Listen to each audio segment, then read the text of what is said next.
ज़ाहिर है आपने तमाम मामलात बहुत करीब से देखे हैं, आपका पूरा करियर है। ये जितनी भी हमने चीज़ें बताई हैं, पाकिस्तान ने मुख्तलिफ फोरम्स पर कोशिश की, कोई फ़ायदा नहीं हुआ। कोई ये रियलिटी चेक है कि अब भी हम मुस्तरद कर दें, फैसला कुछ भी कर दें, भारत ने अपनी तरफ से चैप्टर क्लोज कर दिया और हम कर कुछ नहीं सकते? देखिए, भारत ने बेशक क्लोज कर दिया, लेकिन पाकिस्तान की तरफ से ये क्लोज नहीं हो सकता। देखिए, ये सदियों के नाते हैं कश्मीरियों के और पाकिस्तान, ख़ुसूसन शुमाली पंजाब के लोगों के। उनकी मंडियाँ इधर हैं, उनके पानी इधर बहते हैं, तो ये 70-75 सालों की वजह से ये ख़त्म नहीं हो सकते। तो पाकिस्तान तो ये मेरे ख़्याल में जो असूली मौक़िफ़ पाकिस्तान ने लिया है, उससे तो उसको हटना भी नहीं चाहिए और वो कोशिश भी। और जिस तरह आपने खुद अपने इब्तिदाइये में कहा कि जंगें भी लड़ी हमने और दो तरफ़ा बुनियादों पर हल करने की कोशिश भी की, लेकिन बदकिस्मती से हिंदुस्तान के जो अज़ाइम थे वो ये थे कि इसको मुकम्मल तौर पर ज़म कर लिया जाए। अब पाकिस्तान तो अपनी तरफ से कोशिश करता रहा है, बावजूद इसके कि कश्मीर के अंदर से भी बहुत हिंदुस्तान नवाज़ कश्मीरी ग्रुप भी थे, जिस तरह नेशनल कॉन्फ्रेंस है, पीडीपी है और कुछ और ग्रुप हैं जो उनके साथ मिलकर काम करना चाहते हैं। ताहम पाकिस्तान को मेरे ख्याल में आवाज़ तो उठाते रहना चाहिए, लेकिन हकीकत पसंदी से भी काम लेना चाहिए। वो क्या है हकीकत पसंदी? मिसाल के तौर पर कई सॉल्यूशंस ऑफर हुए, जिस तरह 2007 में 4 पॉइंट फार्मूला एक आया था, जो एक लिहाज से एक किस्म का स्टेटस को था, लेकिन सॉफ्ट बॉर्डर उसको बनाना था, उसको कश्मीरियों की भी एक किस्म की पजीराई हासिल थी। इसी तरीके से अभी भी कई मुख्तलिफ फार्मूलाज दिए जाते हैं, जिसमें ये भी कहा जाता है कि पाकिस्तान के अपने पास जो कश्मीर के हिस्से हैं, जिस तरह गिलगित बल्तिस्तान है, आज़ाद कश्मीर है, इनको मुकम्मल हक़ खुद इरादियत दिया जाए। ख़ुसूसन जीबी को तो पाकिस्तान के साथ मुकम्मल तौर पर सूबा बना लेना चाहिए, चाहे वो प्रोविजनल ही क्यों ना हो। तो और तीसरी बात यह है कि ये भी एक हकीकत है कि पाकिस्तान की जो दाखिली कमजोरियां हैं, हमारी सियासी अदम इस्तेहकाम है, हमारी इक़्तिसाद जितनी बिगड़ी हुई है, इसके बाद हमारी रेलेवेंस अपने दोस्तों के पास भी बड़ी कम हो गई है।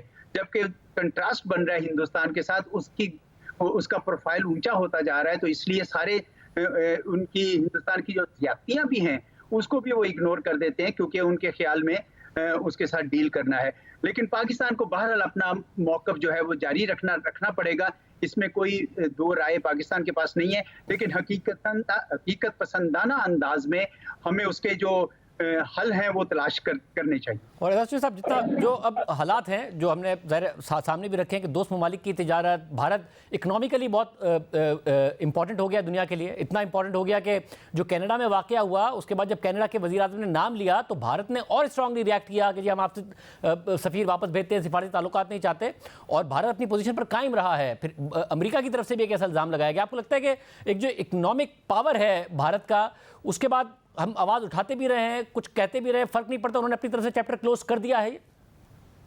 बिल्कुल आप सही कह रहे हैं। मेरा तो ये ख्याल है कि यही एक बड़ी वजह है, और दूसरी वजह ये है कि इस वक्त मगरिब की दुनिया को चीन, उभरते हुए चीन के खिलाफ हिंदुस्तान की एक किस्म के हमायत और मदद दरकार है। इसी वजह से बावजूद इसके कि हिंदुस्तान अमेरिका का इस वक्त बहुत बड़ा स्ट्रेटेजिक पार्टनर है, लेकिन जब वो रूस के साथ ताल्लुकात रखता है या चीन के साथ इक़्तिसादी ताल्लुकात रखता है, तो अमेरिका उसको कुछ भी नहीं कहता, जस्ट इग्नोर कर देता है, क्योंकि हिंदुस्तान की अपनी एक कुव्वत बन रही है। ख़ुसूसन इंडियन ओशन में, जब आपने एक मैरीटाइम स्ट्रेटेजिस्ट थे मैन, उनका सुना होगा कि उन्होंने कहा था कि 21st सेंचुरी का जो मुकद्दर है वो इंडियन ओशन में बनेगा, और वो बनाएगी कौम जो उसको डोमिनेट करेगी। तो हिंदुस्तान की भी इस वक्त बहुत ज़्यादा मैरीटाइम डोमेन में शिफ्ट कर रहे हैं अपनी कॉन्टिनेंटल डोमेन से। इसी तरह अमेरिका भी, ऑस्ट्रेलिया भी, यूके भी, ये सब वहाँ पे आ रहे हैं। तो ये इस वक्त एक किस्म के नेचुरल एलाइज या पार्टनर्स बने हुए हैं। तो वो कुछ भी हिंदुस्तान इस वक्त करे, कोई भी ज्यादती करे, उसको वो इग्नोर करते हैं। बट मैंने जिस तरह कहा कि पाकिस्तान भी इररेलेवेंट नहीं है। पाकिस्तान, देखिए, Hindustan can get too big for its boots. इसीलिए अमेरिका को ये ख्याल है कि पाकिस्तान जो है इस इलाके में उसकी अपनी एक मकाम है, और आपने देखा कि अमेरिकी सफ़ीर भी बहुत एक्टिव रहे हैं। पाकिस्तान को अपनी हैसियत और अपनी रेलेवेंस से मुतालिक कोई शकूक नहीं है, कोई गुमान नहीं है। जहाँ पे हमारी कमी है वो हम सियासी तौर पर मुस्तहकम नहीं हो पा रहे, और हमारी इक़्तिसाद नहीं उठ रही। तो ऐसे में तो दोस्त दुश्मन सब साथ छोड़ जाते हैं। हमें सबसे ज़्यादा इस पर तवज्जो देने की ज़रूरत है। तो एक बार हमें कहा गया कि अगर आप इक्तिसादी लिहाज से मजबूत होते तो ये कश्मीर पके फल की तरह आपकी झोली में आन गिरता। तो हकीकत तो यही है दुनिया में कि जब कोई आप मजबूत होंगे तो आपके सारे दोस्त भी आपके साथ खड़े हो जाएंगे, और जब नहीं होंगे तो आपके लिए जो है मुश्किलात और चैलेंजेस बढ़ेंगे।